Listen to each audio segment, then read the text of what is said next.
Captain Elias Monroe looked out from the glass deck of the starboard skimmer, his eyes following the glowing trails of space dust around Varella's twin moons. The view was breathtaking. Clouds of gold and blue shimmered like fireflies in a jar. He had traveled across galaxies, faced hostile aliens, and walked on planets where no human had set foot. But none of it had touched his heart the way she had. Severa stood beside him, her silver-blue skin glowing softly in the light. Her long hair, like flowing crystal threads, floated gently in the ship's gravity field. She smiled at him, and he felt the calm warmth of her emotions through their neural bond. The Nixari didn't speak like humans did. They shared thoughts, feelings, and sometimes even dreams. Elias still found it strange sometimes. They'd been married for only 2 weeks, yet he felt like he'd known her forever. Maybe it was the bond, or maybe it was just ... love. "You are quiet," Severa said in her soft voice. She preferred speaking out loud with Elias, even though she could speak to his mind directly. "Is something wrong?" Elias smiled. "Just enjoying the view and the company." She stepped closer and touched his hand. "Then let's make a memory." He leaned down, and their foreheads touched, an old Nixari gesture of affection. In that moment, a wave of peace passed through him, like floating in warm water. But things started to feel strange the next morning. Siva woke him with a playful grin. "You promised me a race through the asteroid rings," she said, tugging on his arm. "A race?" Elias laughed. "I never said anything like that." "You did," she insisted. "Last night you told me we would fly through them, just the 2 of us." "I don't remember that." She looked at him with curious eyes, but then just smiled. "Maybe you forgot. Humans are forgetful." Elias let it go. Maybe she was right. Maybe he'd said something and not remembered. The past few days had been full of new sights and strange foods. Still, something about her seemed different. She was more playful than usual, a bit more daring. Not that he minded, it just felt off. Later that day, while exploring a floating cave made of violet crystals, she laughed at a joke he told. But he had told that same joke to her 2 nights ago, and she had said it was odd and meaningless at the time. Now she found it hilarious. "Severa," he asked gently, "are you feeling all right?" She turned to him, her expression soft. "Why do you ask? You're acting a little ... different. Not bad, just different." She looked at him carefully. "And would it upset you if I were?" He hesitated. "No, I'm just wondering what changed." She reached out, tracing a finger along his cheek. "Maybe I'm just getting to know you better." That night, while Elias slept, a voice echoed softly in his mind. "Elias, it's me." "Severa, can you hear me?" He sat up in bed, confused. Severa was beside him, wasn't she? "Is wrong. I've been trying to reach you for days, but something was blocking our bond." His heart pounded. He looked down at the woman sleeping next to him. She looked like Severa. Felt like Severa, but she wasn't. "That's my sister," the voice continued. "Her name is Navara, my twin." Elias froze. Severa had never mentioned having a twin. In all the time they had spent together, through all their shared memories, she had never said a word. The woman next to him, Neva, re-stirred and opened her eyes. They glowed softly in the dark. "You heard her, didn't you?" she asked quietly. Elias backed away slightly, unsure of what to say. "I'm not here to hurt you," she said. "I thought you knew. I thought she told you about me, about us." He shook his head slowly. "She didn't." Navara sighed and sat up. "We are Nixari twins. Our minds are connected in a way most species wouldn't understand. When Severa bonded with you, I felt it too. That connection. I wanted to know what it was like." "Mean to lie? I just... wanted to feel what she felt." Elias stared at her, his thoughts racing. "You took her place? On her honeymoon." "I didn't take it," she said softly. "I shared it." Elias stared at Navara. She looked exactly like Severa, same glowing eyes, same gentle voice, same soft touch. But now, knowing she wasn't his wife, everything felt different. You came here pretending to be her?" Elias said, his voice quiet but sharp. Navara looked down, not ashamed, but calm. "I didn't pretend. I thought you knew. Nixari twins always share everything. It's natural to us. Elias shook his head. Not for humans. We don't do that. I understand, she said gently, but it wasn't a trick. Severa and I are not like normal sisters. Our minds are linked. When she fell in love with you, I felt her emotions like they were mine. I didn't mean to hurt anyone.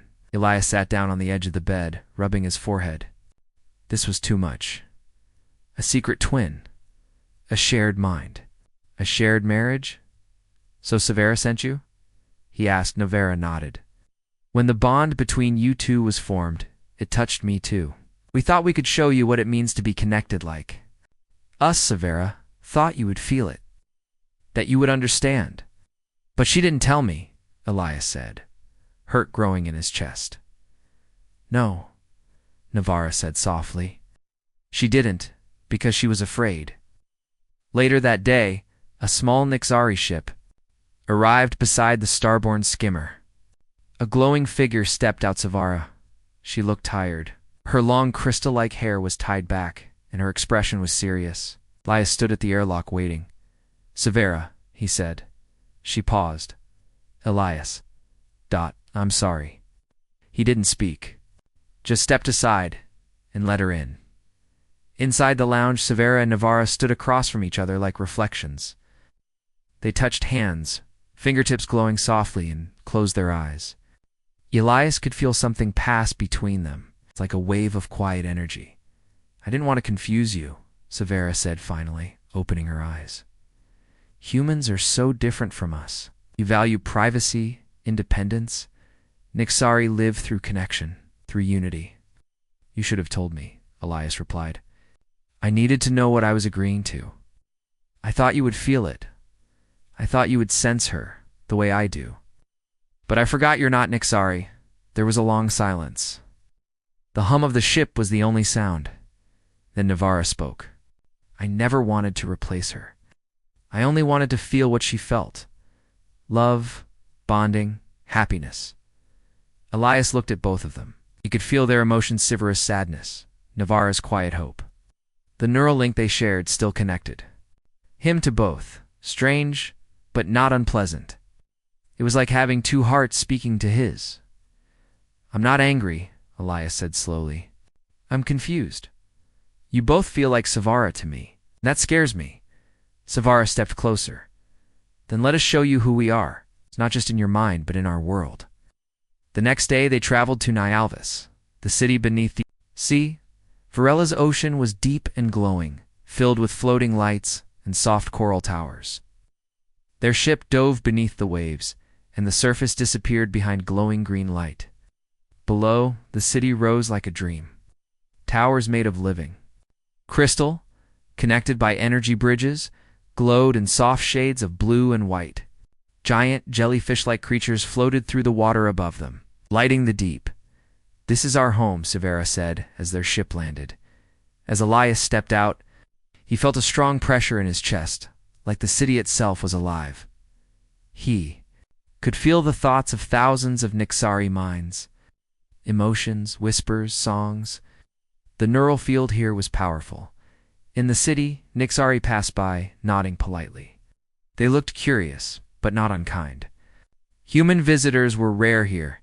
They reached the Hall of Unity, where Severa and Navarra introduced him to the Elder Council.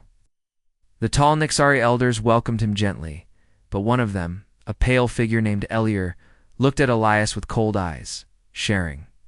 Our minds with humans is dangerous, Elior said. Their thoughts are full of walls and shadows. Severa stood firm. He is not like others. He listens. He learns. Elior turned to Elias. And do you accept both sisters? You understand? What it means to share your mind with two? Elias didn't answer at first. He looked at Severa, then Navarra.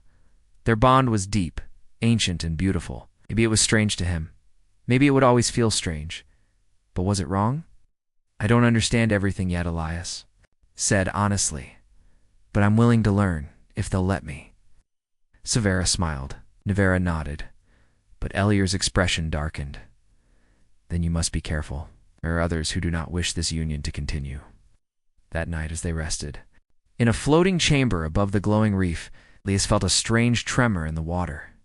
And somewhere far below the city, something old had woken up. The glowing city of Nialvis floated deep beneath the oceans of Varela. Peaceful on the outside, but something about it felt heavy to Elias, even when he smiled or spoke. There was pressure behind his eyes, like a quiet storm. In his mind, the Nixari city was beautiful alive, with soft light, gentle songs, and calm waters, but he could feel tension growing around him. It wasn't just in the city. It was between the people. And even between the twins, Savara and Navara stayed close to him, guiding him through tall crystal towers and quiet gardens. They showed him glowing coral trees, memory pools, and floating schools where young Nixari learned through shared thought. Elias tried to focus on the wonders, but something kept pulling at him, a shadow under the beauty. "I feel like someone's watching us," Elias said one afternoon, walking beside Savara in the coral gardens. Sivar touched his arm. "They are correct. Many are. They don't understand what we share with you. They think I'm a problem." "Some do," she said softly. "Some fear change." That evening, Elias was in his guest chamber, trying to rest. The bed floated gently above the floor. Bioluminescent lights blinked slowly in the corners like fireflies. But he couldn't sleep. His thoughts were noisy. Navara had seemed quiet today, distant. Savara was worried but didn't say it. Elder Elier's warning echoed in his head. There are others who do not wish this union to continue. Suddenly, the lights in his room flickered. A sharp wave of cold ran through the air. The calm hum of the building stopped, then dashed darkness. Elias sat up quickly. A low humming noise came from behind the wall. Something was outside. He rushed to the door and opened it, but before he could step out, a Nixari in black armor stood there, eyes glowing red. Elias stepped back, heart pounding. "You must leave Nialvis," the soldier said in a flat voice. "You are not welcome." Before Elias could answer, another voice spoke from behind the soldier. "Leave him alone." Her eyes were bright, her voice sharp. "This is not your decision," the soldier replied. "It's not yours either," said Savara, who appeared beside her sister. "He is bonded to us. If you harm him, you harm us." The soldier hesitated, then slowly backed away and vanished into the shadows. Elias stood still, his heart racing. "What's going on?" The twins stepped inside, closing the door. "There is a group in the city," Savara said. "They don't believe Nixari should bond with humans. They follow the old ways." "They think you're dangerous, Navara," added Dot. Elias frowned. "Why? I'm just one man. It's not about you," Navara said. "It's about what we've become." Later, in a private chamber deep beneath the city, Savara explained the truth. "You know, we're twins." "Oh, yes." "More than that," she said. "Long ago, Nixari twins were used for something called the singular bond. Their minds could connect so deeply that they acted as one being. They were used for missions, even battles." Navara nodded. It was powerful, but also dangerous. The bond could be used to control others or destroy minds. So the practice was banned. Sfera looked into Ilias's eyes. "But somehow, when I bonded with you, the old bond awakened inside Mayond, inside Navara. You connected us in a way we didn't expect." Elias stepped back, confused. "So, I've made you stronger. You've made us different," Navara said.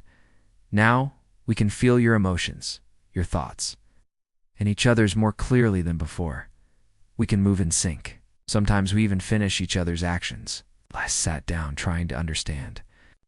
"So the people who are against us, they think you'll become weapons." "Yes," Savara said. "Or worse, tools for control." "But that's not what we want," Navara added. "We just wanted to share love, a life, not power." Elias looked at both of them. In that moment, he didn't see aliens. He saw two people, two hearts struggling with fear, pressure, and love all at once. The bond between them was real and now, part of him too. "I'm not afraid of your bond," he said. "But we need to protect it, together." Savara smiled. "Then come with us." There is something else you must see. They took him deeper into the ocean, far below Nialvis, to a hidden place called the Mind Spire. It was an ancient temple, dark, quiet, glowing with memory crystals from the past. This was where Nixari twins once trained, where thoughts became energy and dreams became action. Inside, the air felt different. Time felt slower. "We want to show you the truth," Navarra said. They placed their hands on a crystal. A light grew between them and reached Elias. Suddenly, he wasn't in the room anymore. He was in their mind space. A world made of color, light, and sound. Their memories, their childhood, their dreams. He saw both sisters, as children, laughing in fields of floating grass. He saw pain, loss, the fear of being split apart, and then he saw himself. He stood between them, a bridge, a part of both. He felt everything. And when he opened his eyes, he wasn't afraid anymore. After returning from the ancient temple, the Mind Spire, Elias could not sleep. His thoughts were full of what he had seen and felt. In the mind space he had walked through. The memories of Savara and Navarra. He had seen their bond, their childhood, and their fears. Now, a part of him was linked with both of them, stronger than ever before. But even with this deep connection, things still felt wrong. There were shadows in the Mind Spire, not memories, not feelings. Something else, a presence. The next morning, Elias joined the twins in the glowing coral garden. The peaceful lights danced in the water around them, but the silence between them was heavy. "I felt something down there," Elias said. "In the Mind Spire. Something dark." Savara nodded slowly. "You're not wrong. There is a reason the temple was closed for many cycles," Navarra added. "Long ago it was used to train bonded twins for war. The power that grew there became too strong. Some say it still remains, sleeping. But I felt it awake," Elias said quietly. Later that day, 3 of them met with an old Nixari named Elder Mialan, a historian who once studied twin bonds. His body was thin and his eyes pale, but his mind was sharp. "You say the Mind Spire reacted to you," the elder said to Elias, stroking his chin. "That is rare. The temple only responds to true bonds, your connection with the twins. It has awakened something ancient, something dangerous," Elias asked. The elder nodded. "Perhaps. The last time a human and Nixari connected like this, it ended in tragedy. Human's mind couldn't handle the bond. He broke apart, the twins with him." Navarra shivered. "Then what do we do?" "You must be careful," Milan said. "If your bond continues to grow, it may open the deep channel beneath the city." Elias frowned. "What is the deep channel?" The elder looked toward the window. "Where glowing waters stretched into darkness, it is a rift. Deep below the ocean floor was once sealed to stop a powerful psychic storm from rising. The last of the Singularity twins were buried there." Sivara's voice dropped. "But if the bond awakens it, they may rise again," the elder finished. That night, sudden tremor shook Nialvis. The walls of the crystal towers pulsed with alarm. Lights flickered. Faint psychic waves moved through the city, whispers, fear, and confusion. Elias ran to the central hall with the twins, where guards and leaders gathered. Elder Elyur stood in the middle, his face tense. "The deep channel is stirring," he said. "We felt the echo. Something is calling from below. It's not a natural quake," another elder added. "It's a signal." Savara stepped forward. "We believe the bond between us may have triggered it." Elyur stared at her. "Then it must be broken." Elias's heart skipped. "You must cut the link," Elyur said coldly. "If the Singularity wakes, it could destroy this city." Navarra's eyes filled with pain. "You want us to separate our minds? That could destroy us?" Elyur did not blink. "Then you must leave this world." Later, Elias sat quietly with Savara and Navarra in the memory garden. Strange blue birds floated above them, singing soft notes in the water. "We won't let them tear us apart," Elias said. "We'll find another way." Savara looked at him, sadness in her eyes. "There may not be another way." "There is always a way," Elias replied. We just have to understand what's calling from the deep channel. Maybe it's not evil. Maybe it's just forgotten. Navara suddenly stood up. What if it's not calling to all of us? What if it's only calling to you? Elias looked surprised. Me, you're different, she said. You're not Nixari. Maybe the deep channel sees something in you that it hasn't seen before. Severa nodded slowly. Then we must go down there. Together. Elias took their hands. Then let's find out the truth. Before someone else makes the choice for us. They prepared a deep-sea craft, small and fast, hidden from the city's patrols. Elder Mialan gave them an old map of glowing crystal. That showed the pass through the lower ocean, the journey into the deep. Channel began in silence. As they sank into the darkness, the light of Nialvis disappeared behind them. Strange shapes swam outside, large, quiet, glowing creatures that watched but did not follow. Finally, the ship reached a narrow opening in the seafloor. The deep channel Elias felt a vibration in his skull. The gate opened, the ancient stone. Gate slowly opened, and a soft blue light poured out, lighting the dark water around them. Elias stood in front, his hand still resting on the warm stone surface. Behind him, Severa and Navara watched in silence. None of them spoke. They didn't. Need-tooth, their thoughts were already linked. Inside the gate was a long tunnel made of smooth black crystal. Strange symbols glowed on the walls, and soft whispers echoed in their minds. The deeper they moved, the stronger the bond between the three of them became. It was like something inside the channel was pulling their minds closer together. This place remembers, Severa said quietly. It remembers us, but we've never been here before, Elias replied. No, Navara said, but our bond is old. The temple recognizes the power we carry now. Elias looked around. Or maybe it was waiting for us.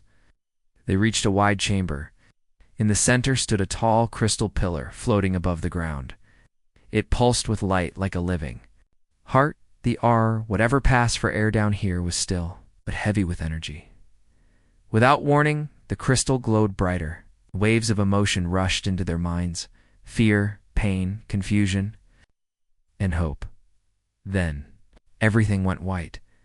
Elias opened his eyes. He wasn't in the crystal chamber anymore. He was floating in a bright space made of stars and color, with no floor or ceiling. It felt like a dream, but it was real. He looked around and saw Sivara and Navara nearby, floating gently beside him. Where are we? He asked. We are in the bond, Severa said. Inside the shared dream, Navara looked around. This is where ancient twins trained. They used the bond space to grow stronger, to learn to act as one. Elias floated closer. But why are we here now? Before either twin could answer, the stars around them began to shift. Shapes formed memories, like moving pictures in the sky. They saw twin sisters training together, not Savara and Navara, but others. Long ago, they watched the twins fight, speak in one voice, and move with perfect timing. Then they saw something go wrong. Pain, panic, one twin breaking away, darkness covering the space. The old bond was powerful, Severa whispered, but it was also dangerous. A new shape appeared. A tall Nixari figure stood before them. It looked ancient, with glowing eyes and flowing robes. You have awakened the bond, it said, but your link is not complete. Who are you? Elias asked. I am the echo of the first mind, the one who created the bond between twins. You are the first tri-bonded minds, human, and Nixari is one. Tri-bonded, Navara asked, but we are two. He is only one. No, the first mind said. You are three. Your hearts speak to each other. Your thoughts flow together. Your love is shared, even if you do not fully understand it yet. The space around them began to crack, showing images of Nialvis above. The city trembled. Crystals shattered. Fear spread through the people. The city is in danger, the first mind said. The fear of your bond has awakened the broken ones. The broken ones? Elias asked. The last failed singularity twins. They sleep beneath the deep channel, but your presence has disturbed them. If they rise, they will try to take control. They do not understand love, only power. Elias clenched his fists. Then we have to stop them. They won't. Not this time. We're not just running anymore. We're going to protect what we've built. Together. As they returned to their ship, strange tremors echoed through the ocean. The rift behind them pulsed with growing light, and shadows moved in the water. Something old and angry was coming. But so was something new. Something stronger than fear.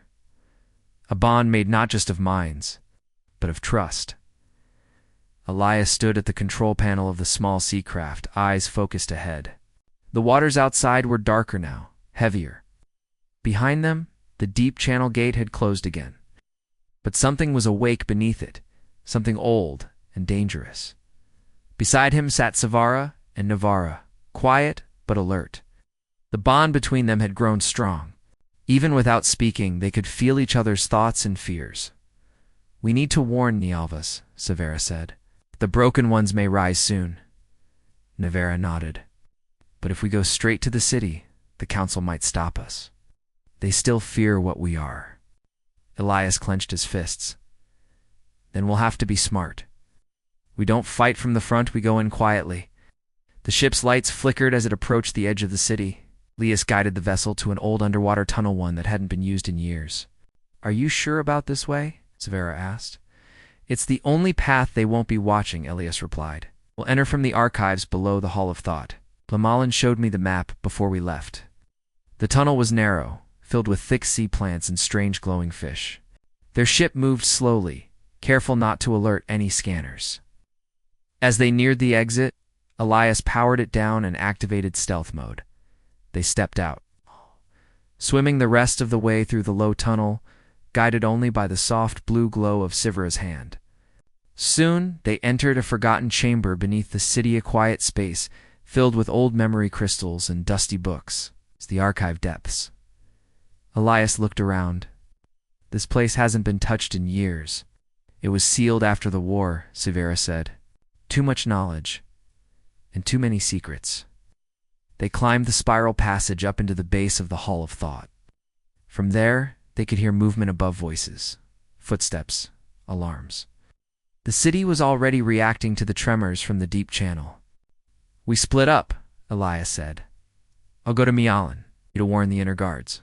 Try to reach someone who still trusts you." Savara and Navara hesitated, then nodded. Navara gently squeezed Elias's hand. "Be careful." "We all have to be." Elias moved quickly through hidden passages, using his old clearance codes to reach the scholars' chambers.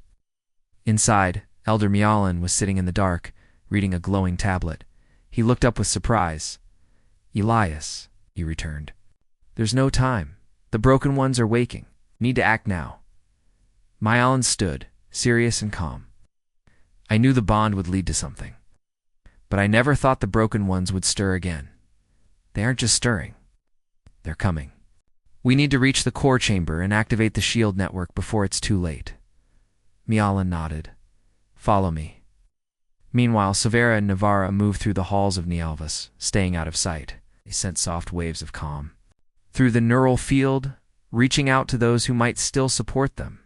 A few responded, guards and scholars who remembered their kindness, who trusted their wisdom. "We believe you," one guard whispered. "The elders are scared." Teeth of broken ones had returned. Savara and Navara reached the chamber just as the first shock hit. A wave of psychic force slammed into the city. Buildings cracked, crystals shattered. Elias fell to one knee, holding his head. The broken ones weren't attacking with weapons, they were attacking minds. "They're trying to tear the bond apart," Navara cried. "We have to fight back," Elias said. Together, Siveta and Navara placed their hands on Elias's shoulders. The three of them closed their eyes. Their minds reached out, forming a circle of thought and emotion. The broken ones screamed in rage. Their minds were strong, but their hearts were empty. They didn't understand trust. They didn't understand love. But Elias did. He opened his mind fully, not just to Savara and Navara, but to the whole city. Through the neural field, the people of Nialvas felt what he felt: unity, respect, and peace. One by one, the guards and elders joined the bond, even Eliar. The one who had feared Elias most dropped to his knees. Overwhelmed by the emotion, the broken ones tried to strike again, but this time, The city stood as one, and the darkness broke. The core chamber lights returned to normal. Tremor stopped. The water outside calmed. The broken ones faded silently, peacefully, as if they were finally at rest. Elias opened his eyes, gasping. Sfera and Navarra held his hands. "I was wrong," Elier said. "I feared what I did not understand. I thought your bond would break our ways. But instead, you reminded us why our ways began." Elder Milan stepped forward. "This human did not take from you as he gave. His bond with Savara and Navarra has awakened not only the old strength, but a new path for our people." Savara spoke next. "We never wished to break your rules. We only followed our hearts. The bond between us was never forced. It was formed by love, trust, and time." Navarra added, "We are not weaker because we are different. We're stronger because we stand together. 3 minds, 1 bond." The room was silent for a moment. Then came a sound soft at first, then stronger. Applause. Nyx Ari didn't usually clap. It wasn't part of their culture. But today, they made an exception. A few days later, Elias Savara and Navarra stood in the memory garden, watching young Nixari twins play under the glowing trees. The once closed hallways of the archive were being reopened. The old records were being studied again, not as weapons, but as knowledge. "Things have changed so quickly," Elias said, sitting on a smooth stone. "A few weeks ago, I was just a guest. Now I feel like family." Savara smiled. "You are family. Bonded in heart and mind." Navarra sat beside him. "You helped us understand ourselves. Even as twins, we were afraid to grow. But you taught us that love can stretch wider than we imagined." Elias chuckled. "It still feels wild to me. I married one alien and ended up with 2 minds in one life. Do you regret it?" Navarra asked gently. Elias turned to her, then to Savara. "Not even for a second." They touched foreheads together, their thoughts softly weaving into one. News of the event in Nialva soon reached other Nixari cities. Messages came from faraway oceans and floating skylands. Some leaders were curious, some cautious, but many were hopeful. A new kind of bond had formed, one that joined species, not just twins. The first mind had called them the tri-bonded, something never seen before in Nixari history. Now, others wanted to learn how it was possible. Savara looked out at the sea and spoke. "They want us to teach, guide others who feel a bond with minds unlike their own." Elias nodded. "Then we will. But only if we do it together." On the day of the new celebration, called Unity Bloom Savara Navarra, and Elias stood before the city once again. Above them, floating sea lights shimmered like stars. Children carried glowing flowers through the gardens. Memory crystals lit the walls with images of the past and hopes for the future. Elias took a breath and looked up. "I never thought this would be my life. I came here to explore the stars, and instead I found home." Navarra reached for his hand. "You didn't just find home, you helped build it," Sfera added, "and it now belongs to all of us." That night, as the stars above the sea blinked quietly, Elias lay between the twins, their minds gently linked with his. Thoughts passed between them, not loud, not forced, just soft feelings of warmth, comfort, and love. He had learned their customs, but by choice, by understanding, by love, and somewhere in the quiet ocean, far from war, far from fear, a new future began to bloom.